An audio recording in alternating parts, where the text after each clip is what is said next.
We have a question back here. My name is Mehdi. I'm from University of Connecticut. Some people suggest that it's better to start with a well-established big corporation company to basically learn the business first, get some networking done, and then move on at that 10, 15 years after your first experience, you can move on and build a company. Some other people suggest that it's good to do startups at first, and so that you can have a multitude of exposures to different areas, like VP of marketing, for example, and then do some hopping if necessary, and then go on. Which one do you suggest, and what's your thought? I can't tell you what to do, because they are okay depending on the situation, right? So don't be flippant. Let me give you a more specific answer. The key ingredients you look for is learning opportunity. That's germane to your future. And that can happen in big companies if you have a mentor. If you take on a project that's really meaningful, that's where you can get that. Startup companies tend to be chaotic, tend to be poorly managed, but on the other hand, that experience is extremely valuable as well, assuming they're not totally chaotic, or assuming people came from established companies, so you learn indirectly. So I don't think there's any pet answer to that. But in terms of working for a company for 15 years, I think that's too long. Like, if I had to do anything, do it over again, the 17 years at Newport, because our growth was so slow in the beginning, everything was by trial and error, I would have much better off if I had some of the experience you just talked about, so that I don't have to reinvent the wheels every time. So my guess is, if you want a rule of thumb, which a lot of people like, is that stay with the job for maybe 5 years. So choose your job very carefully.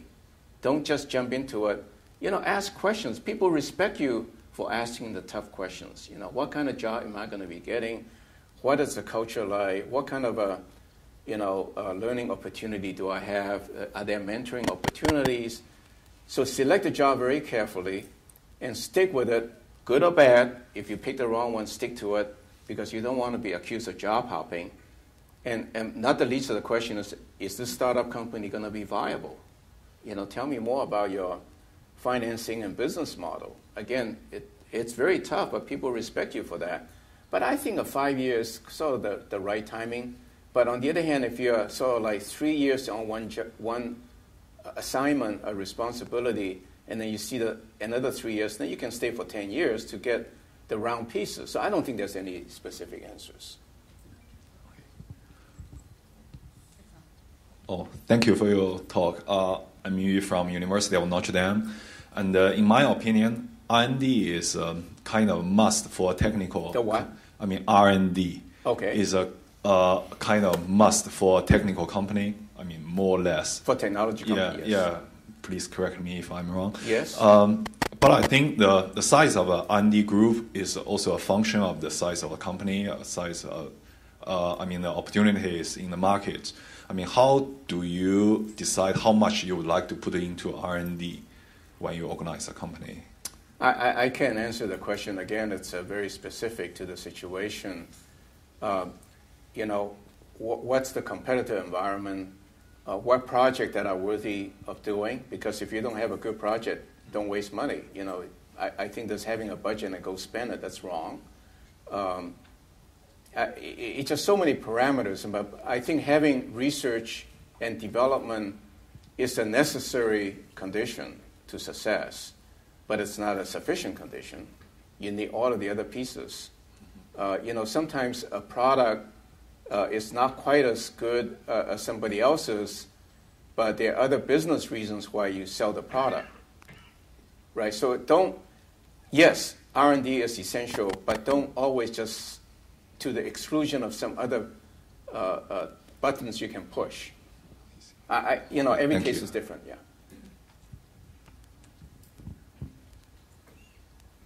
Is there another question?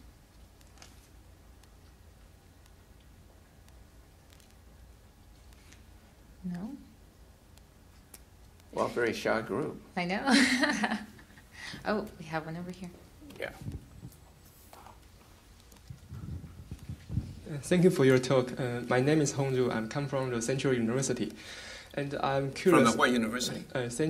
Central University in Taiwan. Oh, okay. Yes, and I'm curious that we know that the culture of the business is very important. If you maybe go more than 10 years or 20 years, and how do you to create this value of the company? Maybe some step to create your specific value to make a next generation. Yes. So maybe let me reframe your question. Is what kind of culture sort of builds sustainability Yes. For the future? Yeah. I think the answer is really very simple. You know, there is a Maslow's theory of self-actualization, which is that you create an environment where, you know, we as humans all want to excel. You know, by our instinct, we want to excel. So if you provide people the environment that they are unable to get to their maximum potential, to reach their maximum potential, then they will strive very hard to get there.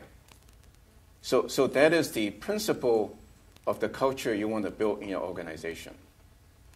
And so a bad example is that somebody wants to be very controlling, wants to define everything how it should be done. Then the company will not be able to grow because the people aren't accustomed to or able to make decisions on their own. So it's really very simple. You just need to have a culture of being very supportive, provide the learning and training and the learning, mentoring opportunities, and you know, let them blossom. And the price you pay is occasionally there will be mistakes, but that's the price you pay, much better than the other way around. So I don't know if you want to be more specific. That's a whole thing about my you know, sort of my interest is about human motivation and you know, that aspect of it. Yeah. Let me get this, and I'll come back. Thank you. I thought you talked a lot about how to run a business. So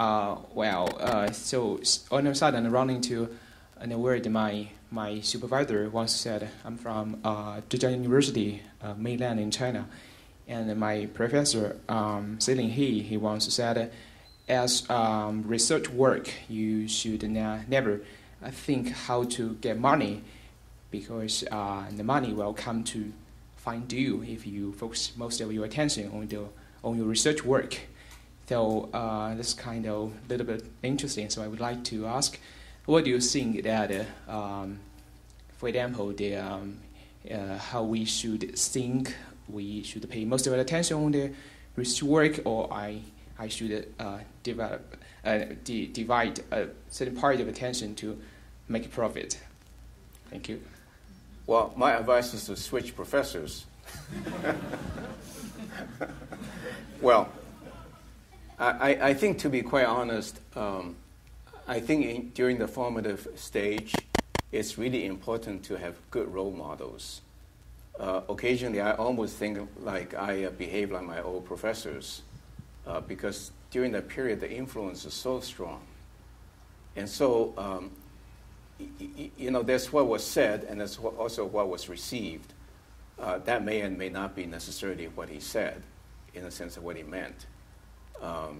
I think money is a necessary condition, and if you talk to any, even big professors in this industry, they're spending 80% of the time trying to get money, honestly, right? So to say, you know, you have, it's a little bit like starting a business.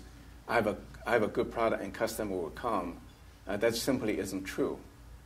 So yes, you do have to, but again, you need to put things in perspective. And to tell the truth, learning how to hustle contract money, that's good skill. You know, you need that later on. So it's okay. It's not like all wasted. So it's necessary, yeah. Not sufficient, but necessary.